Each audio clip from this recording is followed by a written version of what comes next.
এটা আমি কালকে ডিসাইড করেছি যে বিজেপির প্রার্থী হয়ে আমি দাঁড়াতে চাই। এটা এটা এদের এদের স্বভাব। এদের এই যে বামপন্থী দলগুলো আজকে তারা আন্দোলন করেছে বিচারের জন্য। কি করেছে? বিচার যাতে আমরা না পাই সেই কাজটা তারা করেছে। বিচার যাতে আমরা পাই সহজ হয় এবং যে বিচারটা আমরা পাই সেই কাজটা তারা করেনি।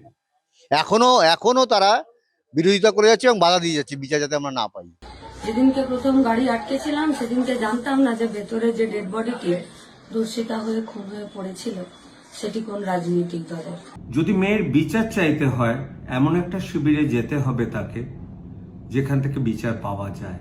খুব খারাপ লাগলো এইটা ঘোষণা করার সময় ওনারা কতগুলো কথা বললেন, বিশেষ করে অভয়ার বাবা সরাসরি সিপিআইএমকে বামপন্থীদেরকে অভিযুক্ত করে। কিন্তু সমস্যা হচ্ছে উনি তারপরে বললেন যে আসলে যে আন্দোলন করা হয়েছিল বা যে আন্দোলন বাংলার মানুষ করেছিল সেই আন্দোলন কিছুটা রাজনৈতিকভাবে উদ্দেশ্য প্রণোদিত, এবং তিনি সিপিআইএম সম্পর্কে আরো দু চারটে কথা বললেন। এটাও কোনোদিন প্রেডিক্ট করার চেষ্টা করিনি যে কাকু কাকিমা কোন দলে চলে যেতে পারে। বিজেপির যিনি হেড তিনি কিন্তু ব্রিগেডের ময়দানে বলে গেছেন যে আরজিকর হত্যাকাণ্ডের শেষ উনি দেখে ছাড়বেন। এই কথাগুলো বলে আপনার মৃতা, আপনার নিহত মেয়ের প্রতি, তার প্রতিও কি আপনারা জাস্টিস করছেন? কিন্তু আজকে অভয়াদির মা বা তার বাবা যে কথা বলছেন তাতে কিন্তু আসলে এই গণ আন্দোলন করতে সেদিনকে যে কোনোদিন রাজনীতির সাথে যুক্ত নয়, যে বাড়ির লোকটা বা যে বাড়ির মা কাকিমারা সেদিনকে রাত দখল করতে নেমেছিলেন তার সেন্টিমেন্ট আঘাতপ্রাপ্ত হয়। এটা আমাদের খুব রাজনৈতিক পাপ অন্যায় হয়েছিল। তার জন্য আমাকে 2.5 ঘন্টা বসিয়ে রেখে 9 জন পুলিশ মিলে জেরা করেছে, অ্যাটেম্পট টু মার্ডার কেস দিয়েছে। এটা পশ্চিমবাংলায় বিজেপির একটা বেশ কয়েকদিন ধরে একটা বক্তব্য যে বামপন্থীরা ভোট কাটছে বলে আমরা ভোটে হেরে যাচ্ছি। তারা কোন দুর্নীতিকে চাপতে গিয়ে কোন সেটিং গেম করে নিরপেক্ষ তদন্ত করলেন না এবং পশ্চিমবঙ্গে অভয়ার বিচার দিলেন। হয়তো কোনো কারণে বিজেপির বাবা সম্পত্তি ওই ভোটগুলো। 2024 সালে অভয়ার বাবা বলছেন, দমদমের উদাহরণ দিচ্ছেন, তাদের যেখানে বাড়ি সেই দমদম কেন্দ্র বামফ্রন্ট প্রার্থী যদি ভোটগুলো তিনি যে ভোট পেয়েছেন যদি না পেতেন তাহলে সেই ভোটটা যদি বিজেপি পেত, বিজেপি জিতে যেত। আপনি ভোটে প্রার্থী হচ্ছেন, আপনারটা রাজনীতি নয়। আর যে মানুষটা জীবনে কোনোদিন কোনো রাজনৈতিক মিছিলে যাননি কিন্তু রাতের পর রাত জেগেছেন জাস্টিস ফর অভয়া স্লোগান দিয়ে, জাস্টিস ফর আরজিকর স্লোগান দিয়ে, তারটা রাজনীতি হয়ে গেল। তার জন্য এই বাকিদের যারা এই লড়াইটা করলো আপনার সন্তানের জন্য, তাদেরকে এইভাবে ছোট করাটা খুব জরুরি ছিল, খুব বাধ্যতামূলক ছিল। এইটা করতেই হতো আপনাদেরকে।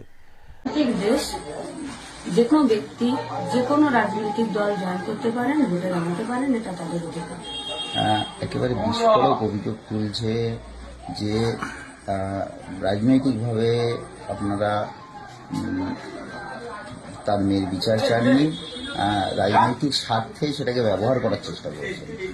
যেদিনকে প্রথম গাড়ি আটকেছিলাম সেদিনকে জানতাম না যে ভেতরে যে ডেড বডিটি ধর্ষিতা হয়ে খুন হয়ে পড়েছিল সেটি কোন রাজনৈতিক দলের। এটাও জানতাম না যে পরিবারের মেয়েটি, সেই পরিবারটি কোন রাজনৈতিক দলকে সমর্থন করে। এটাও কোনোদিন প্রেডিক্ট করার চেষ্টা করিনি যে কাকু কাকিমা কোন দলে চলে যেতে পারে। অভয়া আমাদের পশ্চিমবঙ্গের মেয়ে, আমাদের বাড়ির মেয়ে। একটি সরকারি ডাক্তার, একটি সরকারি হসপিটালের ভেতরে একটি সরকারি দুর্নীতি, কোন দুর্নীতিটা ওপেন হয়ে যেত তাকে ঢাকা দিতে আমাদের একজন ডাক্তার, আমাদের বাড়ির একটা মেয়ে, সে রেপ হয়ে খুন হয়ে যায়। বুক দিয়ে, প্রাণ দিয়ে, জীবনের রক্ষা না করেই গাড়িটা সেদিনকে আমরা আটকেছিলাম। এটা আমাদের খুব রাজনৈতিক পাপ অন্যায় হয়েছিল। তার জন্য আমাকে 2.5 ঘন্টা বসিয়ে রেখে 9 জন পুলিশ মিলে জেরা করেছে, অ্যাটেম্পট টু মার্ডার কেস দিয়েছে, দিনের পর দিন হ্যারাস করেছে, কিন্তু লড়াই ছাড়েনি।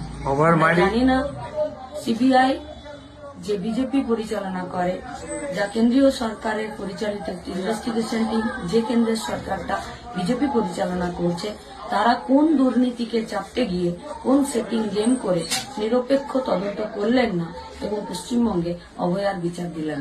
কি বলবেন সেদিনকে রুখে দাঁড়ানোর আপনাদের সিদ্ধান্ত সেটা ঠিক ছিল না আজকে ওনাদের যে অবস্থান সেটা ঠিক?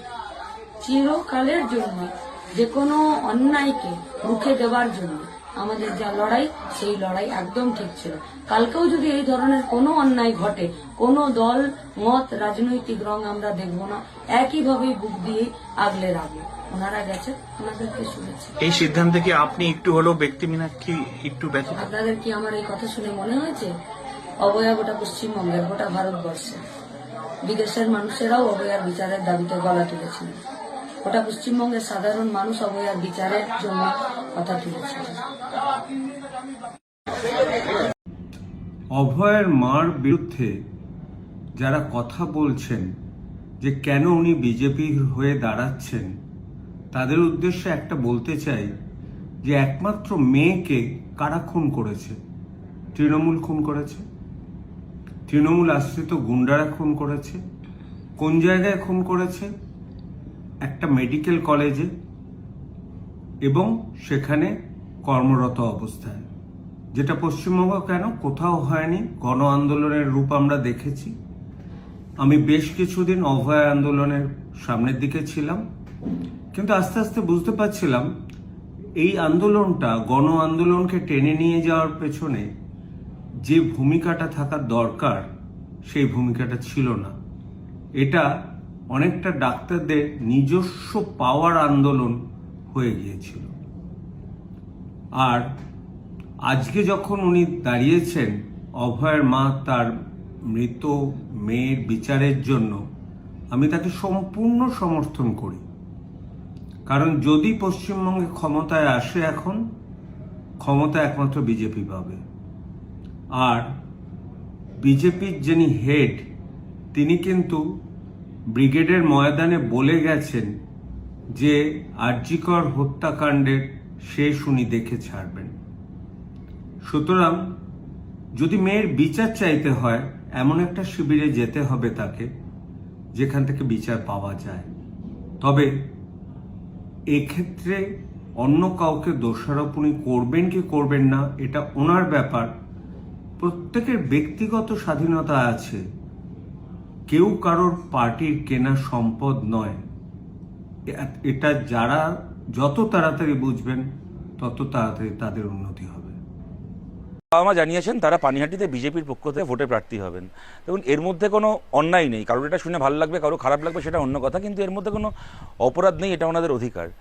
কিন্তু খুব খারাপ লাগলো এইটা ঘোষণা করার সময় ওনারা কতগুলো কথা বললেন, বিশেষ করে অভয়ার বাবা সরাসরি সিপিআইএমকে, বামপন্থীদেরকে অভিযুক্ত করে কতগুলো কথা বললেন, যেগুলো শুনে একটুখানি খারাপ লাগলো। যদিও খারাপ লাগলেও, রাগ হয়েছে বলবো না, খারাপ লাগলেই বলবো। এবং খারাপ লাগলেও পাল্টা কোনো রকম কোনো রূঢ় কথা, কোনো আক্রমণাত্মক কথা আর যাকেই বলি না কেন, এনাদের দুজনকে বলার কোনো প্রশ্নই উঠছে না, সেই কাজ করব না। কারণ এইটা ঘটনা, একটি তার নিজের সন্তানকে, একটি এত অল্প বয়সী একজন মেয়েকে তার যদি এইরকমভাবে হারাতে হয় কোনো বাবাকে, মাকে, তাহলে তাদের সেই যে ট্রমা, সেই যে যন্ত্রণা, সেই যন্ত্রণা যতদিন বেঁচে থাকবেন ততদিন সেই বোঝা ওনাদেরকে কাঁধে বয়ে নিয়ে যেতে হবে। সেই যন্ত্রণায় ওনাদেরকে রাত জাগতে হবে, বারবার রাতে ঘুম ভেঙে যাবে। সুতরাং এই রকম অবস্থায় সন্তানকে হারিয়েছেন যে বাবা মা, তারা যদি দুটো কোনো কথা বলেও থাকেন এমন যে কথাগুলো কিনা আমাদের জন্য খারাপ বা অনুচিত মনে হয়েছে, তার জন্য তাদেরকে পাল্টা আক্রমণ করার কাজ করব না।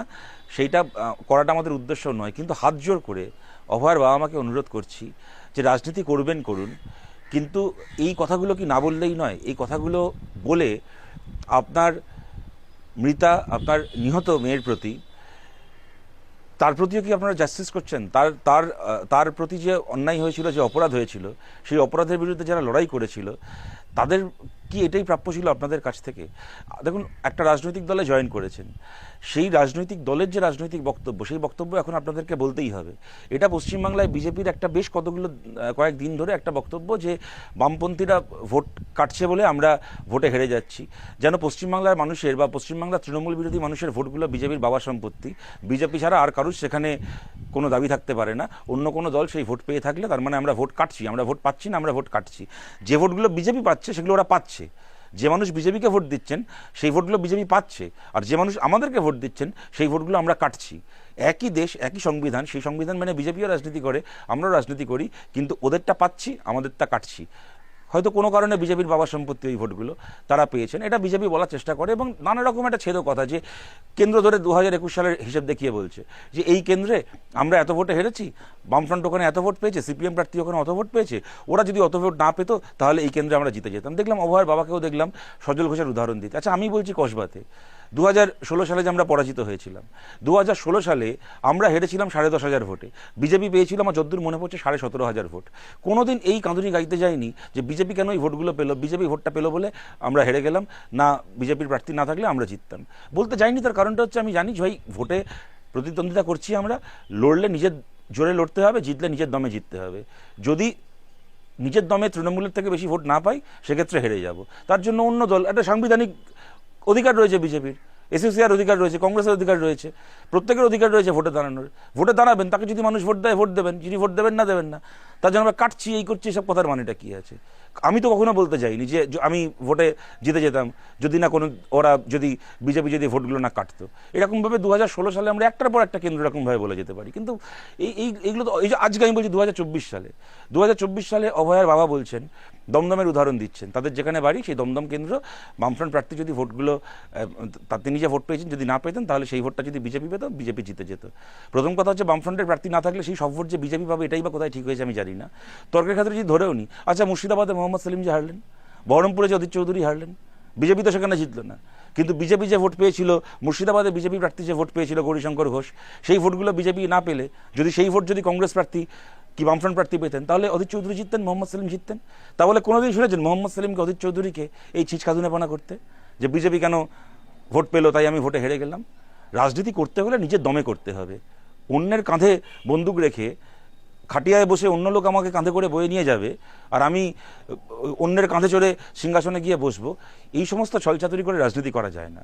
এই গেল প্রথম কথা। তাও আমি বলছি বিজেপির যারা এই রাজনীতিটা করছেন তারা শেখাচ্ছেন, উনি বলছেন ভালো কথা, কিন্তু এই যে অপমান করলেন যারা আন্দোলন করে, আচ্ছা বলুন তো, অভয়া তো ওনাদের সন্তান, নিজের সন্তানকে এইভাবে যদি খুন হতে হয়, তাকে যদি ধর্ষিতা হতে হয়, তার জন্য তো যে কোনো বাবা মার রাগ হবে, যন্ত্রণা হবে, তারা লড়াই করবেন।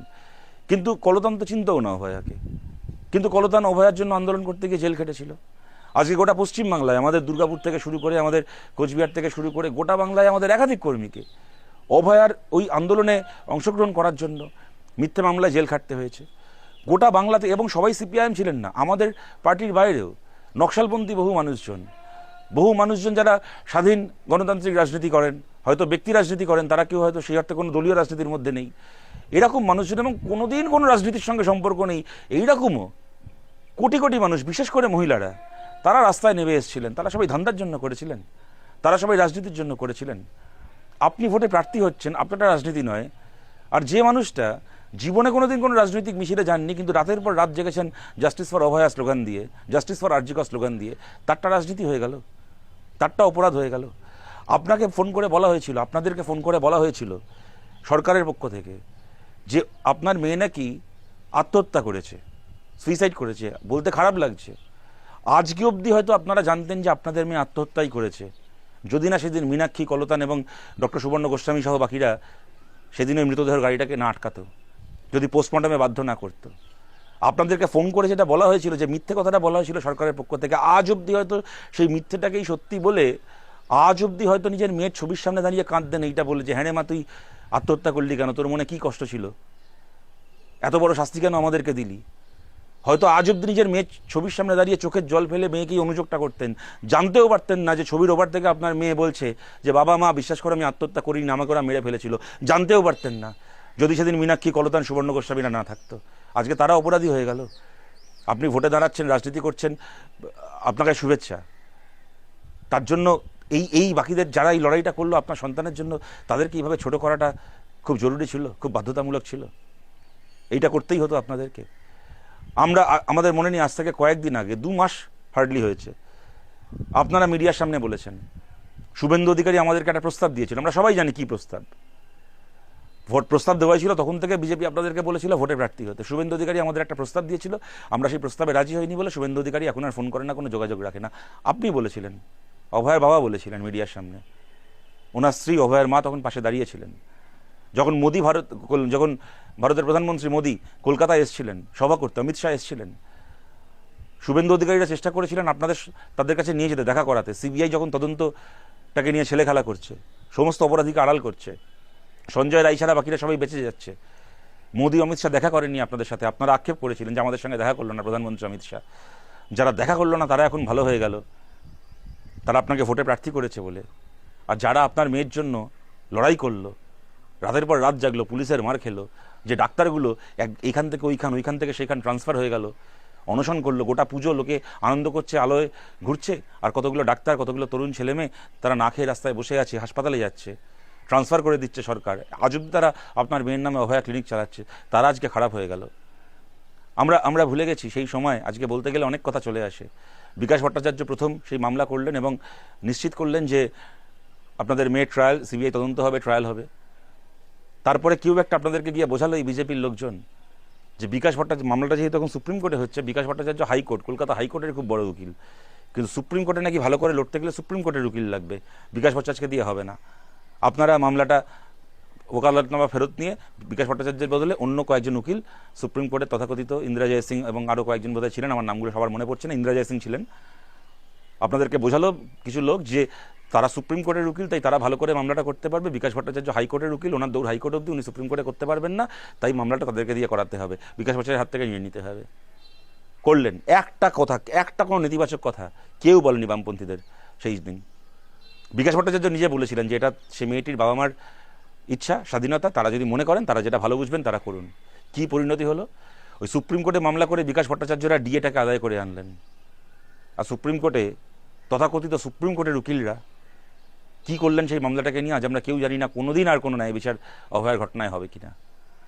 সুতরাং দেখুন, আজকে এই কথাগুলো আমি এত কিছুর পরেও বলছি এবং আমাদের কর্মীদের কাছেও বলছি, এত কিছুর পরেও আমাদের লড়াই, আমাদের আন্দোলন, আমাদের আক্রমণের লক্ষ্য কখনো অভয়ার বাবা মা নন। বিজেপির প্রতি আমাদের যা রাজনৈতিক লড়াই আছে থাকবে। কখনো এনারা দুজন আমাদের হাজার খারাপ কথা বললেও আমাদের নামে ওনারা আমাদের রাজনৈতিক শত্রু হয়ে যান না। কেননা ওনারা আমাদের রাজনৈতিক মার্জনা করবেন, আমাদের রাজনৈতিক প্রতিদ্বন্দ্বী, তার থেকে অনেক বড় পরিচয় ওনারা সন্তানহারা বাবা মা। এবং খালি সন্তানহারা নয়, সন্তান কোনো স্বাভাবিক পরিস্থিতিতে মারা যায়নি, সন্তানকে মেরে ফেলা হয়েছিল কষ্ট দিয়ে। সন্তানহারা বাবা মা, তারা কখনো আমাদের কোনো আক্রমণের লক্ষ্য যেন না হয়, এটা আমাদের কর্মীদেরকেও, কাজটা কঠিন, খারাপ লাগে, এত লড়াই করার পরে এই কথাগুলো শুনলে খারাপ লাগে, তবু আমাদের কর্মীদেরকেও মাথা ঠান্ডা রেখে, নিজের বিবেককে বাঁচিয়ে রেখে, এটা খুব কঠিন কাজ, কিন্তু এই দায়িত্ব নিতে হবে। আমাদের মুখ থেকে একটা কোনো খারাপ কথা বেরোবে না ওনাদের জন্য। কিন্তু অভয়ার বাবা মার কাছেও হাত জোর করে বলছি, রাজনীতি করছেন করুন, আপনাদের রাজনৈতিক ভবিষ্যতের জন্য শুভেচ্ছা আপনাদেরকে, কিন্তু যারা লড়াই করলো আপনার সন্তানের জন্য, তাদেরকে কি এইভাবে ছোট না করলেই নয়? নমস্কার। একটু আগে সংবাদ মাধ্যমের মাধ্যমে জানতে পারলাম যে আরজিকরের নির্যাতিতা অর্থাৎ অভয়াদি তিলোত্তমা, যার নাম দিয়েছিল গোটা রাজ্যের মানুষ, তার বাবা এবং মা সম্ভবত বিজেপিতে যোগদান করতে চলেছেন এবং বিজেপির তারা প্রার্থী হতে পারেন, অর্থাৎ তার মা সম্ভবত বিজেপির প্রার্থী হতে পারেন, এবং তা নিয়ে তিনি কিছু মন্তব্য করেছেন। দেখুন, প্রথম কথা হচ্ছে, একটা বিষয় খুব স্পষ্টভাবে বলে নেওয়া ভালো, ভারতবর্ষের সংবিধান প্রত্যেক মানুষকে যে কোনো রাজনৈতিক দলের হয়ে ভোটে লড়ার অধিকার দিয়েছে। That is a political right, একটা রাজনৈতিক অধিকার। তার যদি 25 বছর বয়স হয়ে যায়, তিনি যদি আমাদের দেশের ভোটার হন, এবং তিনি ভোটে লড়তে পারবেন, এতে কোনো বাধা বিপত্তি কিছুই নেই। এবং কেউ যদি মনেও করেন কেউ কোনো দলে যাবেন, কোনো বিতর্ক না রেখে বলছি, মানে যে কোনো রাজনৈতিক বিষয় নিয়ে বিতর্ক হতে পারে, কেন ওই দল, কেন এই দল, কেন সেই দল, কেন রাজনীতি, এসব নিয়ে বিস্তর আলোচনা হতে পারে, কিন্তু আমি সেই আলোচনার মধ্যে যাচ্ছি না। তার কারণ, যে কোনো ব্যক্তি তারা তাদের রাজনৈতিক অধিকার সম্পর্কে সচেতন হয়ে হয়তো যে কোনো রাজনৈতিক দলে যোগদান করতে পারেন এবং যোগদান করে তিনি ভোটে লড়তে পারেন, এতে অবধি কোনো সমস্যা নেই। কিন্তু সমস্যা হচ্ছে, উনি তারপরে বললেন যে আসলে যে আন্দোলন করা হয়েছিল বা যে আন্দোলন বাংলার মানুষ করেছিল, সেই আন্দোলন কিছুটা রাজনৈতিকভাবে উদ্দেশ্য প্রণোদিত, এবং তিনি সিপিআইএম সম্পর্কে আরো 2-4টে কথা বললেন। দেখুন, বিষয়টা হচ্ছে এই দুটো জায়গাতে। প্রথম কথা হচ্ছে, আমরা যারা 1977 সাল বা তার আগে, মানে সরকার পরিবর্তন হওয়ার সময়, অথবা আমরা যারা জরুরি অবস্থার সময়টা চোখে দেখিনি, অর্থাৎ আমাদের যাদের বয়স 90-এর দশকে, ওই সময়তে আমাদের যাদের জন্ম হয়েছে, যাদের বয়স আমাদের 25 থেকে 35 এই সেগমেন্টের মধ্যে, শুধু তাই কেন, এমনকি 40-45 অব্দিও, এরকম গণ আন্দোলন অর্থাৎ সাধারণ মানুষ, জনসাধারণ নিজে উদ্যোগ নিয়ে তারা রাস্তায় নেমে আসছেন, রাস্তায় নেমে এসে স্বতঃস্ফূর্তভাবে বাড়ির মা বোনেরা রাস্তায় নেমে এসে আন্দোলন করছেন, রাত দখল করছেন, আমরা আমাদের কোশমিনকালে এই দৃশ্য কখনো দেখিনি। আমাদের বয়সী যে সাংবাদিক বন্ধুরা রয়েছেন বা আমাদের থেকে একটু বড়, 5 বছর 7 বছর 8 বছরের বড়, তারাও মনে করতে পারছিলেন না যে শেষ কবে পশ্চিমবাংলায় এমন স্বতঃস্ফূর্ত গণ আন্দোলন হয়েছে, অর্থাৎ যার কোনো পলিটিক্যাল ব্যাকআপ নেই, কিন্তু স্বতঃস্ফূর্ত গণ আন্দোলন, এতে অস্বীকার করবার কোনো জায়গা নেই। সেই গণ আন্দোলনের একটা বড় অংশে আমরা ছিলাম, বামপন্থীরা। তার কারণ বামপন্থীরা ছাড়া এই গণ আন্দোলন আমরা পিছন দিক থেকে ছিলাম। আমরা কথা কখনো বলতে পারি না যে আমরাই কি গণ আন্দোলন তৈরি করেছি। কিন্তু আজকে অভয়াদির মা বা তার বাবা যে কথা বলছেন, তাতে কিন্তু আসলে এই গণ আন্দোলন করতে সেদিনকে যে কোনোদিন রাজনীতির সাথে যুক্ত নয়, যে বাড়ির লোকটা বা যে বাড়ির মা কাকিমারা সেদিনকে রাত দখল করতে নেমেছিলেন, তার সেন্টিমেন্ট আঘাতপ্রাপ্ত হয়। আজকে অভয়াদির মা এবং বাবা যে কথা বলছেন, সেই কথা শুনবার পরে বাড়ির যে মহিলা বা বাড়ির যে কাকু কাকিমা, বাচ্চা মেয়েটি, যে কেউ যারা রাত দখল করতে এসেছিলেন, যারা জীবনে কোশমিনকালে কোনোদিন রাজনীতি করেননি, হয়তো তার পরের দিন থেকে আর কোনোদিন কোনো মিছিলেও হাঁটেননি, হয়তো সেদিনকে এসেছিলেন, তারা স্বতঃস্ফূর্তভাবে এসেছিলেন। পশ্চিমবাংলার মাটিতে খাদ্য আন্দোলনের পরে, আমি জানি না হয়তো এটা বললে একটু বাড়াবাড়ি হয়ে যাবে, পশ্চিমবাংলার বুকে খাদ্য আন্দোলনের পরে এমনভাবে কোনো গণ আন্দোলন হয়েছে বলে কোনো সাংবাদিকরাও কেউ মনে করে বলতে পারেননি। তাহলে এত বড় একটা গণ আন্দোলন, বাড়ির মা কাকিমারা সবাই যারা রাত দখল করবার জন্য রাস্তায় নেমে আসলেন বিচারের দাবিতে, সঠিক বিচারের দাবিতে। সিবিআই মামলা সিবিআই এর হাতে গেল, কলকাতা হাইকোর্ট মামলা সিবিআই এর হাতে তুলে দিল, বিচারের জন্য বাইরে চাপ সৃষ্টি করা হলো, সঠিক তদন্ত এবং সঠিক বিচার চাই তার জন্য। এই সবটাই কি লোক দেখানো? এই সব কি রাজনৈতিক উদ্দেশ্য প্রণোদিত? আর রাজনীতি যদি করারই থাকতো, সিপিআইএম একটা ব্রিগেড ভরাতে পারে, সিপিআইএম টানা 2-3 দিন ধরে রাজ্যের বিভিন্ন দিকে দিকে মিছিল করতে পারে না? আমি অনুরোধ করব আপনাদেরকে, হাত জোর করে অনুরোধ করব, যদি আপনারা এই ভিডিও দেখেন, আপনাদের রাজনৈতিক দল করার সম্পূর্ণ অধিকার রয়েছে, ভোটে দাঁড়ানোর অধিকার রয়েছে, কিন্তু দয়া করে, আমরা জানি আপনার বাড়ির মেয়ে হারা হয়েছেন, সন্তান হারা হয়েছেন, কিন্তু দয়া করে এই কোটিখানেক মানুষের আবেগ, যারা সেদিনকে রাস্তায় নেমেছিলেন, বিচারের জন্য রাস্তায় নেমেছিলেন, যাদের সাথে রাজনীতির দূর দূর থেকে কোনো সম্পর্ক নেই, কিন্তু যারা নিজস্ব স্বতঃস্ফূর্তভাবে এসেছিলেন, তাদেরকে দয়া করে ছোট করবেন না। 1 নম্বর কথা। 2 নম্বর কথা, আমি এই আরজি করের সময়তে যা যা মামলা হয়েছিল, তার মধ্যে 2-3টে মামলায় থাকবার আমার সুযোগ হয়েছিল। তার মধ্যে একটি অন্যতম মামলা ছিল কলতান দাশগুপ্ত, আমাদের পার্টির নেতা, সিপিআইএম এর নেতা এবং প্রাক্তন যুব আন্দোলনের নেতৃত্ব। তার নামে অ্যালিগেশন ওঠে, তার নাকি ফোন ট্যাপ করা হয়, ফোন ট্যাপ করে তার নামে বিভিন্ন রকমের অ্যালিগেশন ওঠে। এই তৃণমূলের সরকার কলতানদাকে দিনের পর দিন জেল খাটিয়েছে, দিনের পর দিন। আমরা যখন কলকাতা হাইকোর্টে মামলা করেছিলাম, মাননীয় বিচারপতি সেই সময়তে ছিলেন রাজশ্রী ভরদ্বাজ, তিনি সেই সময়তে রিট পিটিশনের মাধ্যমে বেল দিয়েছিলেন। অর্থাৎ এমন বেআইনি কাজ করেছিলেন সেই সময় কলকাতার পুলিশ। আমার এখনো মনে আছে ডক্টর সুবর্ণ গোস্বামী, ডক্টর কুণাল সরকার, তার সাথে যে প্রতিনিধি দল, আইনজীবী প্রতিনিধি দল হিসেবে কলকাতা পুলিশ কমিশনারের কাছে গেছিলেন, সেই প্রতিনিধি দলে আমার থাকার সুযোগ হয়েছিল। এবং সেই দিনকে আমি দেখেছিলাম যে একজন ডাক্তারবাবু তারা কিভাবে বিচারের দাবিতে, তার একজন সহকর্মী বয়সে ছোট, তিনি খুন হয়েছেন, তার বিচারের দাবিতে পুলিশ তাদেরকে ডেকে হেনস্থা করছে, কিন্তু তারা সেটা ফেস করেছেন। এটা রাজনীতির জন্য নয়, অন্তর থেকে এসছে। রাজনীতি করবার জন্য তো 100টা ইস্যু আছে। পশ্চিমবাংলার বুকে নারী নির্যাতন রাজনৈতিক ইস্যু, তাকে রাজনীতি দিয়েই আমরা কমব্যাক্ট করব। কিন্তু অভয়াদির আন্দোলন, তিলোত্তমার বিচারের দাবির যে লড়াই, যে আন্দোলন, শুধুমাত্র বিজেপি যোগদান করবার জন্য কোটিখানেক মানুষের আবেগকে নিয়ে টানাটানি করবেন না। আর পরিশেষে একটাই কথা, আপনি যখন বিজেপিতেই যাচ্ছেন, দয়া করে একবার শিয়ালদা সিবিআই কোর্ট যে জাজমেন্টটা দিয়েছিল, সেই জাজমেন্টটা দরকার হয় একবার উকিল বাবুকে দিয়ে একবার পড়িয়ে নেবেন। পড়ালে আবার বুঝতে পারবেন জাজমেন্টে লেখা আছে সিবিআই ঠিক কি তদন্ত করেছিল আর কতটা তদন্ত করেছিল। দিদির পুলিশ তদন্ত করে যা বলেছিল, মোদিজির সিবিআই এসে তাকেই কার্যত কারেক্ট হিসেবে সেটাকেই সাবস্ট্যান্টিয়েট করেছিল। এবং যার ফলে যা হওয়ার হয়েছে বাংলার বুকে, আমরা তা সবাই দেখেছি। সবাই ভালো থাকবেন, সুস্থ থাকবেন। অভয়াদির মা বাবার কাছে একটাই অনুরোধ, সাধারণ মানুষের সেন্টিমেন্টকে দয়া করে হার্ট করবেন না।